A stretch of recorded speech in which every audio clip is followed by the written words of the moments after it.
இருக்கான். இவன் நடுங்கிக்கிட்டு இருக்க. இது எல்லாத்தையுமே தூரத்துல நம்ம கிங்கா இருந்தாரு பாத்தீங்களா, அவருக்கு தெரியுதுங்க. வெஜிடா, நீ இப்படி நடுங்கி இப்பதான் முறையா பாக்குறேன். அது மட்டும் கிடையாம முறையா நீ விரக்தியில உன்னால முடியலையே, அவனை எதுவுமே பண்ண முடியலையேன்னு சொல்லி நீ கண் கலங்குறதையும் இங்கதான் பாக்குறங்கிற மாதிரி நம்ம கிங்காய் சொல்றாருங்க.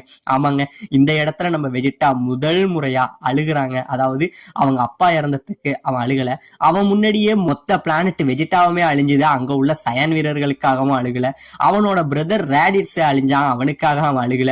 ஆனா இவங்க எல்லாருக்காகவும் அழுகாத இவன் இந்த ஃபைட்ல ஃப்ரீஸாவை எதிர்த்து அவனால ஒண்ணுமே பண்ண முடியலையே, நம்மளால அவனை ஜெயிக்கவே முடியலன்னு நினைச்ச அந்த விரக்தியே நம்ம வச்சுட்டா இந்த பக்கம் அழுகுறாங்க.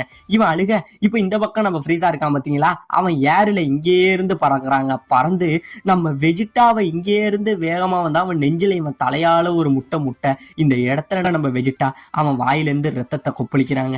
இப்படியே கொப்பளிச்சுக்கிட்டு இருக்க. இப்ப அப்படியே மேல பறந்தவன் அப்படியே ஒரு 3 பெல்ட்டி அடிச்சு நம்ம ஃப்ரீஸா என்ன பண்றான், அவனோட வாளாலேயே நம்ம வெஜிட்டாவை ஒரு அடி அடிக்க இந்த பக்கம் அப்படியே நம்ம வெஜிட்டா பறந்து வந்து கீழே அந்த தண்ணி இருக்கும் பாத்தீங்களா, அந்த தண்ணி உள்ள விழுந்துடவும் செய்யறாங்க. இவன் மேல சுத்தி